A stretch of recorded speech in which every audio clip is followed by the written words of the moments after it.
अब शुरू करते हैं अपन 1.1 प्रश्नावली का अपना चौथा सवाल। चौथे सवाल में दिया है कि HCF 306 और 657, इन दोनों संख्याओं का जो HCF है वो 9 दिया गया है।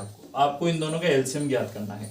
बहुत अच्छा सवाल है, पेपर में आता है, बोर्ड परीक्षा में आने जैसा सवाल है और बहुत सिंपल सवाल है। इसमें अपने कुछ नहीं करना है। सबसे पहले हम लिख लेंगे कि HCF हमको दिया है 306 और 657, इन दोनों संख्याओं को कितना दिया है 9। उसके बाद एलसीएम हमको ज्ञात करना है, इन दोनों संख्याओं का एलसीएम हमको ज्ञात करना है। एक सूत्र होता है जो इससे पहले वाले सवालों में हमने पढ़ा था, वो सूत्र हमको लिखना है। सूत्र क्या होता है? HCF गुणित LCM बराबर दो संख्याओं का गुणनफल। ये सूत्र ऑब्जेक्टिव में भी आने जैसा है और आपको याद भी रखना है, पेपर में पूछा जा सकता है और अगर ये सवाल आएगा तो इसमें भी काम में लेना है। तो ये सूत्र आपको याद रखना है, HCF इंटू LCM बराबर दो संख्याओं का गुणनफल। HCF का मान देखेंगे हमारे पास 9 है, ये 9 लिख दिया, इंटू LCM का मान हमको ज्ञात करना है तो LCM लिख दिया।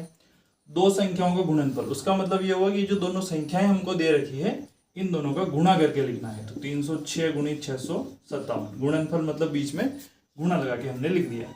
हमको इसमें LCM ज्ञात करना है तो LCM ये रहेगा 306 657, ये दोनों ऐसे कैसे लिखेंगे?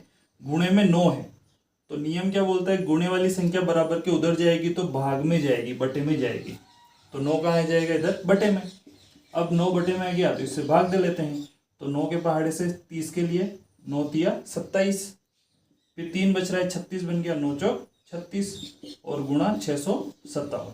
ठीक है, इन दोनों का गुणा कर लेंगे तो ये हमारा उत्तर आ जाएगा और ये गुणा करने पर 2 2 3 3 8, ये अपना उत्तर बनेगा। इन दोनों का गुणा अपन कर सकते हैं।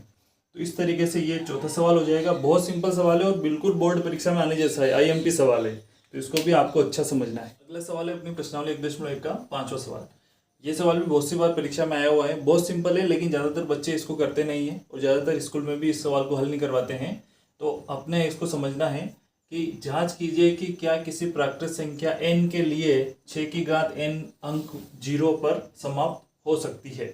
यानी कि अगर कोई प्राकृत संख्या n लेते हैं अपना, प्राकृत संख्या मैंने पहले ही बता दिया आपको कि जो गिनती में आती है 1 से शुरू होती है और गिनती वाली जो चलती है वो सब प्राकृत संख्या है। अब 6 की घात n लगा रखा है, यानी 6 की घात अगर अपन n की जगह प्राकृत संख्या लगाते जाएंगे तो अंक 0 पर समाप्त हो सकती है क्या, ये अपने को बताना है। तो सबसे पहले यहाँ हम लिखेंगे कि हम जानते हैं कि यानी कि जो हमको जो 6 दे रखा है, ठीक है, 6 है, उसके अभाज्य गुणनखंड अगर अपन लिखते हैं, अभाज्य गुणनखंड जैसा कि अपनों ने पहले भी समझा है सवालों में, तो उस हिसाब से अगर 6 के अभाज्य गुणनखंड लिखते हैं अपन तो 6 के अभाज्य गुणनखंड हमको क्या मिलेंगे? 2 और 3, 2 गुणित 3 ये 6 होता है। इसके अलावा इसके अभाज्य गुणनखंड नहीं होते हैं। अभाज्य गुणनखंड मतलब उस संख्या के छोटे से छोटे गुणनखंड, टुकड़े, जिसका गुणा करने पर वो संख्या प्राप्त हो। तो 6 के हमको गुणनखंड क्या मिल गए? अभाज्य गुणनखंड 2 और 3। अब 2 और 3 मिल गए तो ये बोल रहा है कि इसका जो अंक है वो 0 पर समाप्त होना चाहिए।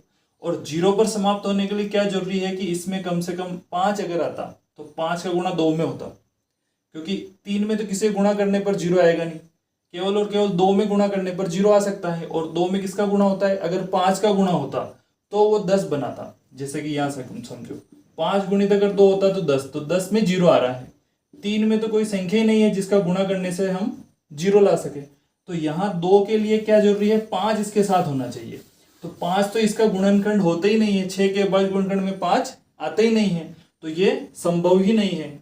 5 इसका गुणनखंड संभव नहीं है।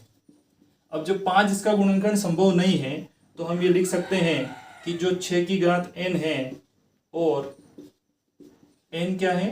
प्राकृत संख्या है, प्राकृत संख्या कोई सी भी, तो उस कंडीशन में यह 0 पर समाप्त नहीं हो सकती। ठीक है, ऐसी कोई भी n की जगह प्राकृत संख्या हम लेके 6 की घात n को 0 पर समाप्त नहीं कर सकते। बस इतना से आपको लिखना है और ये 2-3 बातें क्लियर होने से चेक करने वाला समझ जाएगा कि आपको इस प्रश्न का नॉलेज है, आपको इसका पता है कि ये गुणनखंड करके और 0 कैसे बताना है। आपने इसको पूरा लिखा है, आपको इसके पूरे नंबर मिलेंगे।